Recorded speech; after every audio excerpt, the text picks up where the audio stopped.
Assalamualaikum warahmatullahi wabarakatuh. Adik-adik sekalian yang berbahagia, kita ketemu lagi dengan Pak Samsul. Kali ini kita menyampaikan materi aspek hukum dalam bisnis ya. Bahwasanya di dalam kehidupan kita berbisnis tentu kita timbul yang disebut dengan perikatan ya.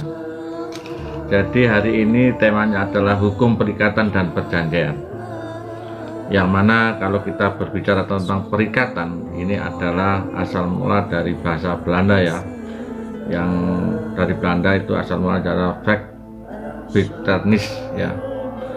Kemudian dalam istilah hukum di Indonesia itu adalah perikatan.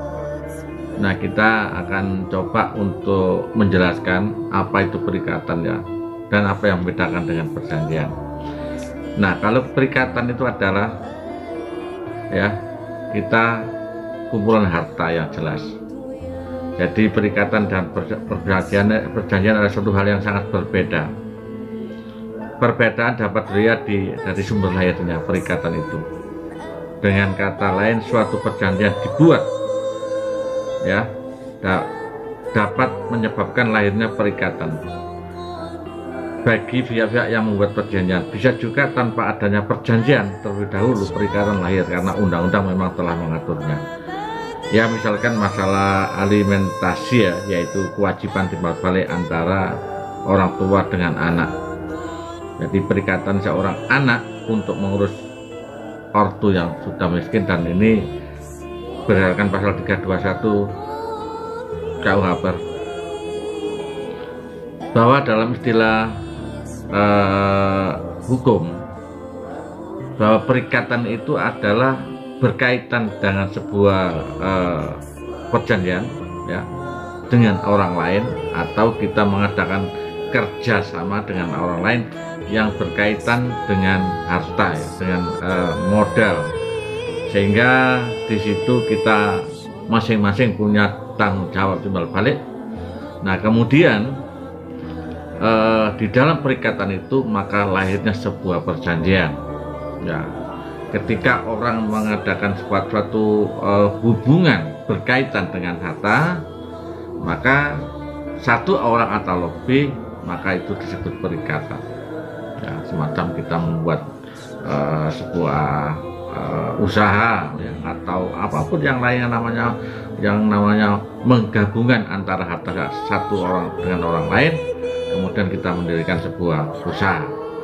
Nah, di dalam usaha itulah baru kita mengadakan sebuah perjanjian, dan perjanjian itu biasa berkaitan dengan kewajiban masing-masing sesuai dengan hukum perikatan itu tadi ya. Perikatan coba kita jelaskan sumber-sumbernya.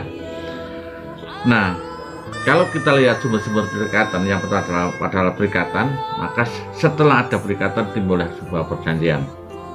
Karena ini dilandasi oleh Undang-Undang pasal 1352, kemudian lari ke bawah Undang-Undang Perbuatan Manusia, kemudian Undang-Undang Semata pasal 24 dan pasal 625 KUHP ya. Ini kemudian ketika lahirnya Undang-Undang Perbuatan Manusia, maka di sini perbuatan yang manusia itu yang menurut pasal 354 dan pasal 359, dan perbuatan yang melawan hukum.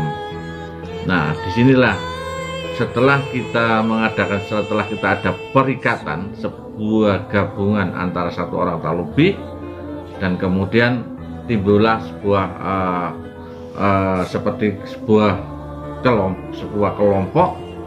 Nah, kemudian timbullah sebuah perjanjian yang berkaitan dengan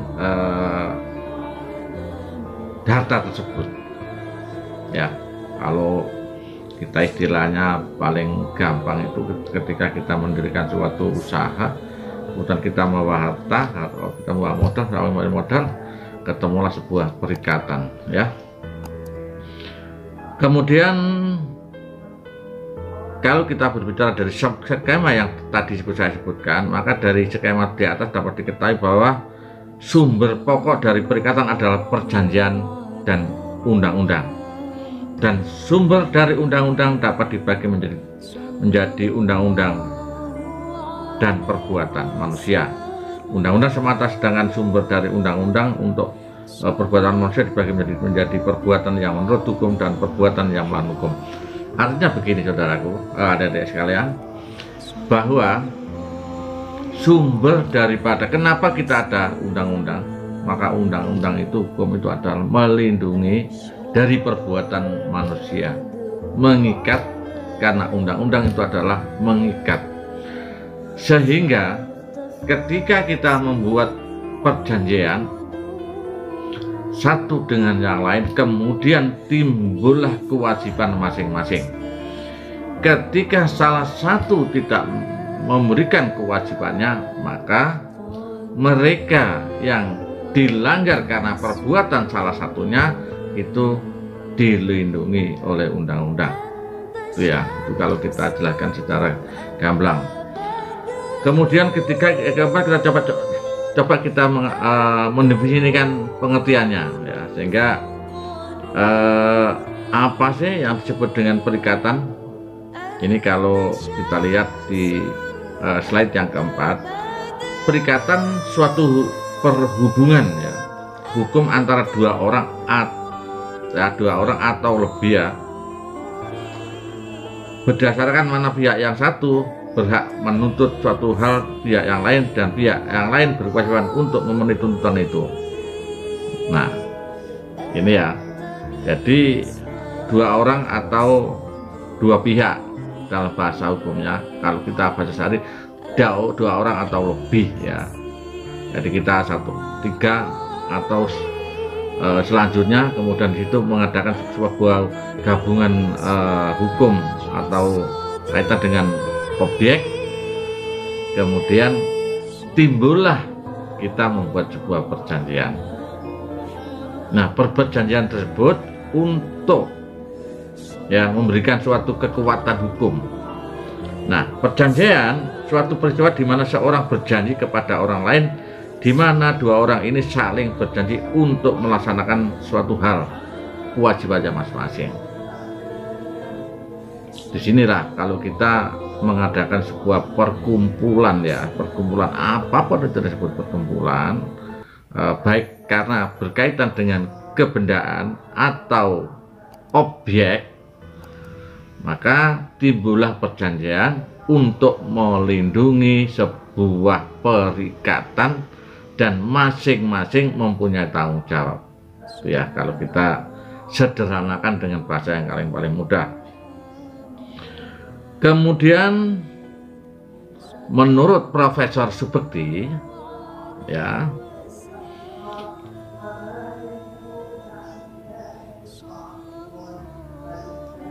perikatan yaitu suatu hubungan mengenai kekayaan. Tadi Pak Samsul sebutkan, ya, harta benda, dua orang, ya, yang memberi hak kepada satu untuk menuntut barang suatu dari yang lain, sedangkan orang lain diwajibkan memenuhi tuntutan. Ya, artinya ketika kita menggabungkan sebuah harta kekayaan satu dengan yang lain, pasti ada yang punya kewajiban atau dikelola bersama, itu ya. Ya, sehingga salah satunya punya tanggung jawab untuk, katakan, sebagai seorang yang pemegang kendali, ya, itulah tanggung jawab kepada orang lain, ya. Dan suatu peristiwa perjanjian, suatu peristiwa di mana seorang berjanji kepada seorang lainnya atau di mana orang saling berjanji untuk melaksanakan sesuatu hal.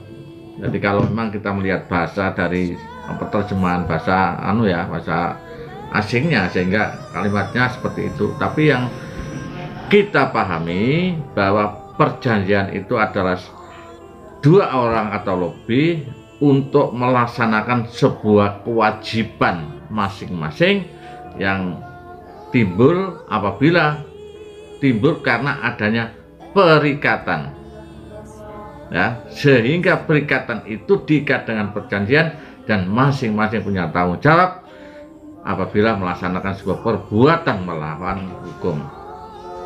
Itu ya, perikatan. Saya kira itu ada sekalian yang dapat saya sampaikan. Waktu kita singkat dan mudah-mudahan ini bermanfaat untuk kita semua. Dan ini sehari-hari ada sudah tahu bahwa hal tersebut memang ada di tengah-tengah kita ketika kita mengadakan sebuah kumpulan, ya, apalagi kumpulan harta.